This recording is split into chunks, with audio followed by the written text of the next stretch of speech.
I'm delighted to say I'm joined by the duo from the cricketer, Melinda Farrell, and senior cricket correspondent, George Dobell. Thank you very much indeed.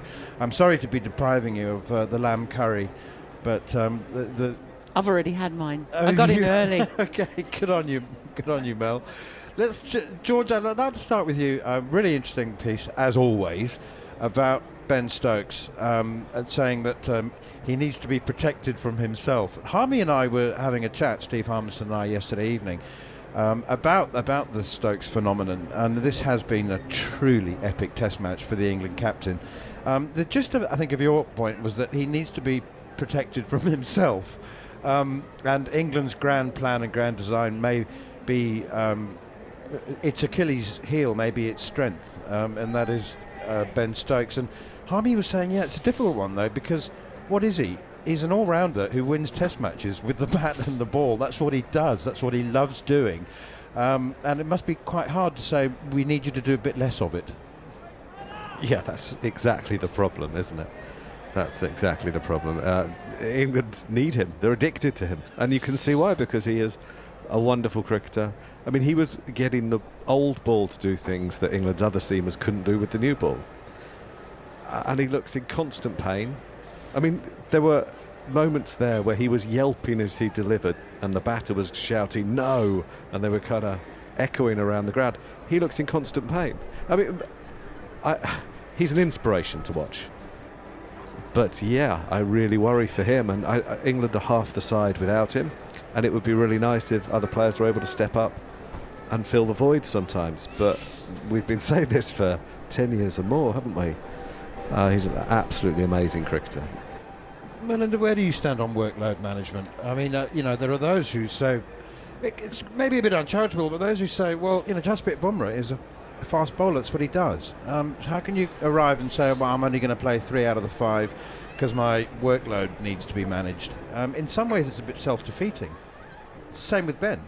Well, I guess they're cricketers and they're there to play, aren't they? But just on that, I was just talking to another one of the Indian journalists. We were talking about how Ben Stokes was actually bowling quicker than Jasprit Bumrah when he was holding his shoulder and trying to stretch it out and putting the thumb. It's like he's trying to cure himself with his thumb in various positions around his body. But I think George touched on it there.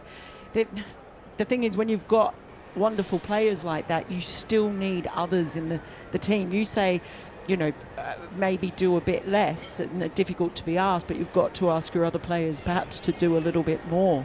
And I guess in both cases, that's for both teams, that's what we've seen a bit of this week. I mean, I was getting genuinely low-key anxiety watching Ben Stokes in that session.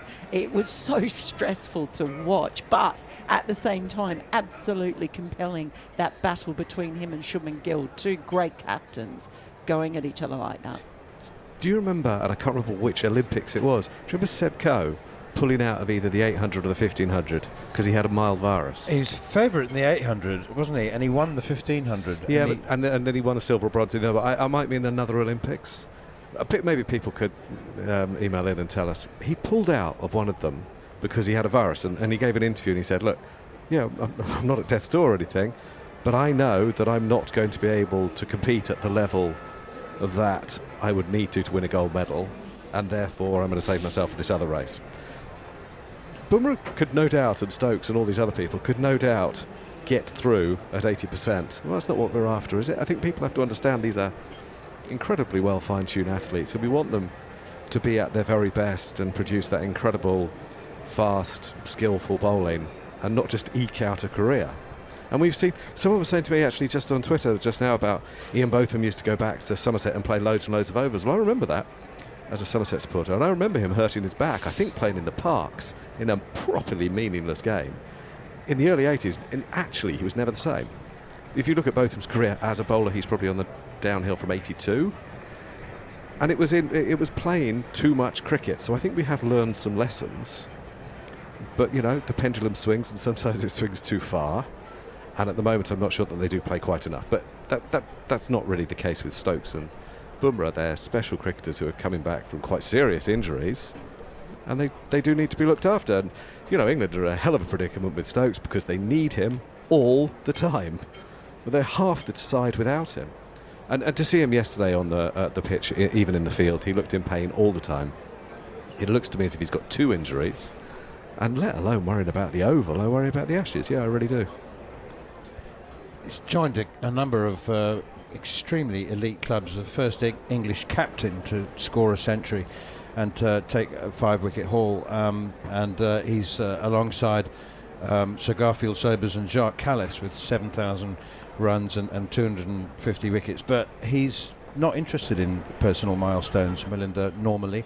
He's made that very clear, hasn't he? And at the beginning of his captaincy era, he sort of, on a point of principle, walked out there and threw his wicket away, just to sort of make the statement to the team that it's not about us as individuals, it's about winning games of cricket for England. But having said that, I'm so pleased that he took scoring 100 so seriously, because to me it's like planting a flag in the history of Test cricket. We'll look back and at that performance, and you know, I was looking back at the other milestone, the first England captain to score 100, and I was saying, all right, who's C.S. Forrester? And you kind of look back at that era of cricket, and I think that, you know, it is about the team, and it is about a team milestone as much as anything else. I mean, he's one of, you said a battle between 2 great captains. Shubman Gill may become a great captain.